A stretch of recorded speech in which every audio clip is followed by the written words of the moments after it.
आज का जो आर्टिकल है बहुत ही इंटरेस्टिंग आर्टिकल है, मुझे अच्छा लगता है, अच्छा लगेगा और बाकी लोगों को भी अच्छा लगेगा। इसका हेडिंग है a new vision for old age care. मतलब जो जो ओल्ड एज के लोग हो चुके हैं, जो सीनियर सिटीजन हो चुके हैं, उनके केयर के लिए किस तरीके से गवर्नमेंट इनिशिएटिव ले रही है, और हम लोगों को भी बीइंग अ रिस्पॉन्सिबल सिटीजन किस तरीके से इन सब चीजों को अपने दिमाग में रखना चाहिए, ताकि जो लोग ओल्ड हो चुके हैं 60 और 60+, उनके लिए किस तरीके से केयर करना चाहिए। अच्छा आर्टिकल है, थोड़ा लंबा है, कोशिश करूंगा कि जल्दी से हो जाए। इसमें कुछ बेसिक फैक्ट्स बता रहा है।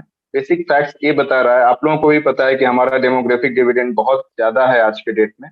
डेमोग्राफिक डिविडेंड बहुत ज्यादा है, इसका मतलब कि यंग एज के जो लोग हैं उनकी संख्या बहुत ज्यादा है। और कहा जाता है कि यंग एज के लोगों की संख्या ज्यादा तो है, लेकिन धीरे धीरे जो हमारी पॉपुलेशन है वो स्टेबिलाईज हो रही है। स्टेबिलाईज हो रही है इसका मतलब क्या हुआ कि जैसे जैसे पॉपुलेशन स्टेबिलाईज होगी ना, वैसे वैसे ओल्ड एज सिटीजन की संख्या भी बढ़ती जाएगी। तो इसी को कहते हैं स्टेबिलाईज हो रही है, धीरे धीरे स्टेबिलाईज हो रही है। अब अभी कहा जा रहा है कि 60 ईयर्स या 60 ईयर्स से ज्यादा लोगों की जो संख्या है ना, वो 9% है। लेकिन 2050 आते आते जब पॉपुलेशन आपकी स्टेबलाइज होगी तो 19% हो जाएगा। 19% का मतलब कि 300 मिलियन लोग सीनियर सिटीजन हो जाएंगे। हालांकि ग्लोबल एवरेज रेट अभी 12% है, लेकिन आपके यहाँ अभी अभी करंट में देखें तो 9% चल रहा है। कुछ स्टेट्स का नाम लिया गया है जिसमें 9% तो इंडिया का एवरेज है, लेकिन कुछ स्टेट्स ऐसे हैं जहाँ पे 10% से ज्यादा अभी भी सीनियर सिटीजन्स हैं, जिनका 60 और 60 ईयर से ज्यादा एज हो चुका है। उसमें स्टेट का नाम इन्होंने दिया है केरला, गोवा, तमिलनाडु, पंजाब और हरियाणा।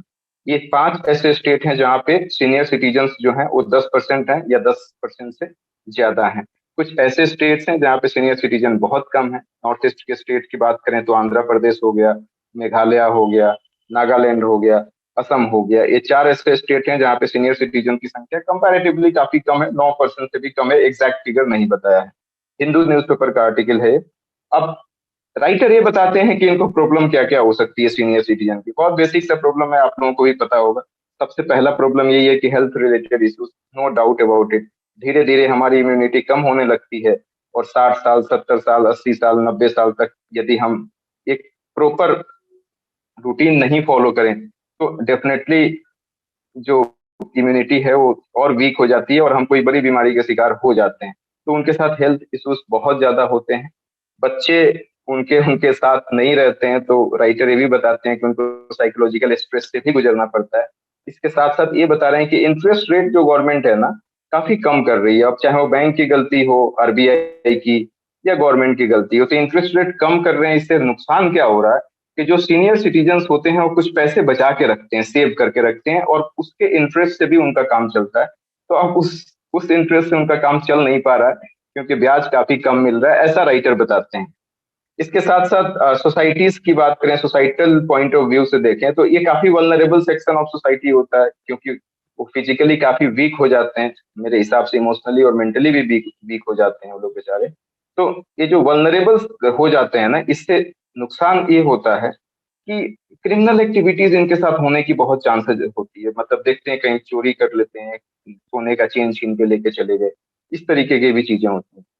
गवर्नमेंट ने कुछ प्रोग्राम्स स्टार्ट किए हैं, लेकिन उनके प्रोग्राम्स का प्रॉपर इम्प्लीमेंटेशन नहीं हो पा रहा है। इस वजह से भी इनको प्रॉब्लम हो रही है। हालांकि राइटर ने ये भी लिखा है कि गवर्नमेंट के प्रोग्राम्स क्या क्या हैं जिनके थ्रू इनकी लाइफ को और ज्यादा इम्प्रोवाइज करने की कोशिश करी गई है। जिसमें पहला इन्होंने तो यही बोला है, आर्टिकल 41 बीपीएसपी में आप लोगों को पढ़ाया था, उसमें यही लिखा हुआ है कि जो एल्डर पर्सन है, जो ओल्डर पर्सन है, उनकी केयर करनी चाहिए। 1995 में एक स्कीम आया था, नेशनल सोशल असिस्टेंस प्रोग्राम चलाया गया था। उसी चीज को रिवाइज किया गया 2007 में, री इंट्रोड्यूस किया गया, जिसका नाम है Indira Gandhi national old age pension scheme. इसका भी बहुत फ्राइटनिंग हिसाब किताब है। हालांकि इसके थ्रू इन्होंने बीपीएल में जो लोग थे, बिलो पॉवर्टी लाइन, उनको पेंशन देने की बात की गई थी, जो सीनियर सिटीजन है। पेंशन के अमाउंट सुनिएगा तो आप लोग और ज्यादा सरप्राइज हो जाएंगे। पेंशन था उनका, 60 साल से ऊपर के कोई लोग हैं और 80 साल से नीचे हैं, उनको एक महीने में 200 रुपए मिलेगा, और 80 साल से ऊपर हैं उनको 500 मिलेगा। आप किसी से अंदाजा लगा लीजिए कि 500 रुपए एक महीने में, खास करके ओल्ड एज जो लोग हैं, सीनियर सिटीजन, या 200 रुपए एक महीने में, कितना उनको इसका बेनिफिट मिलेगा। 2011 में इन्होंने एक draft national policy for senior citizen लाया था। Draft national policy for senior citizen ने एक रिकमेंडेशन दिया था कि इनका जो पेंशन है वो 1,000 रुपए कर दिया जाए सभी के लिए, लेकिन इस चीज पे ध्यान नहीं दिया गया। और 2007 में भी एक आया था, एक स्कीम, एक एक्ट आया था, maintenance and welfare of parents and senior citizen act. इसमें बहुत अच्छी बात कही गई थी। उसमें ये कहा गया था कि जो बच्चा अपने पेरेंट्स का ख्याल नहीं रखता है, उसके अगेंस्ट में सीनियर सिटीजन ट्रिब्यूनल में जा सकते हैं और वो ये कह सकते हैं कि उसका बच्चा उसको पैसा दे। इसके साथ साथ एक और इम्पोर्टेंट बात इस एक्ट में कहा गया था कि यदि मान लीजिए कि कोई एल्डर सिटीजन अपनी प्रॉपर्टी को ट्रांसफर कर दिया है, अपनी प्रॉपर्टी को अपने बेटे को ट्रांसफर कर दिया है, किसी रिलेटिव को ट्रांसफर कर दिया है, तो अक्सर ऐसा होता है कि बेटे को ट्रांसफर करने के बाद या रिलेटिव को ट्रांसफर करने के बाद वो उसका केयर नहीं करते। तो ऐसे केस में भी वो मूव कर सकते हैं ट्रिब्यूनल में, और वो जो पैसा उन्होंने दे दिया है या अपनी प्रॉपर्टी ट्रांसफर कर दी है उसको निरस्त किया जा सकता है। उस पैसे को वापस ले सकते हैं, उस प्रॉपर्टी को वापस ले सकते हैं। इसके साथ साथ रिकमेंडेशंस की बात की गई है कि अब राइटर अपने साइड से क्या रिकमेंडेशन देते हैं। काफी अच्छा उन्होंने रिकमेंडेशन दिया है। उन्होंने एक बात कही है कि पेंशन को 2,000 रुपए कर दिया जाए इन्फ्लेशन को देखते हुए, जो मेरे हिसाब से काफी जायज स्टेप है और अच्छा सजेशन है कि 2,000 रुपए में शायद something is better than nothing, 200 से भला 2,000। इसके साथ साथ इन्होंने ये भी बताया है कि जो सीनियर सिटीजन है, जिनके घर नहीं, रहने को घर नहीं, सोने को बिस्तर नहीं, अपना वही है रखवाला, अब तक उसी में है पाला, मतलब जो घर नहीं है सीनियर सिटीजन को, तो गवर्नमेंट को ये जो प्रधानमंत्री आवास योजना है ना, उसमें इनको इंटीग्रेट कर दिया जाए और इनको रहने का प्रॉपर व्यवस्था किया जाए, प्रॉपर घर दिया जाए। इसके साथ साथ फाइनेंस मिनिस्ट्री को ऐसा स्टेप उठाना चाहिए जिनसे इनको कुछ टैक्स इंसेंटिव भी मिले सीनियर सिटीजन को, ताकि इनका कुछ पैसा सेव हो और अपने फ्यूचर के लिए बचा के रखें। इसके साथ साथ ये आर्टिकल में तो नहीं है, लेकिन जर्मनी में एक कॉन्सेप्ट है जो आप लोगों के साथ शेयर करना चाहता हूँ। जर्मनी में एक ऐसा कॉन्सेप्ट है कि जो सीनियर सिटीजन होते हैं ना, उनको ऑर्फेंज में रखा जाता है।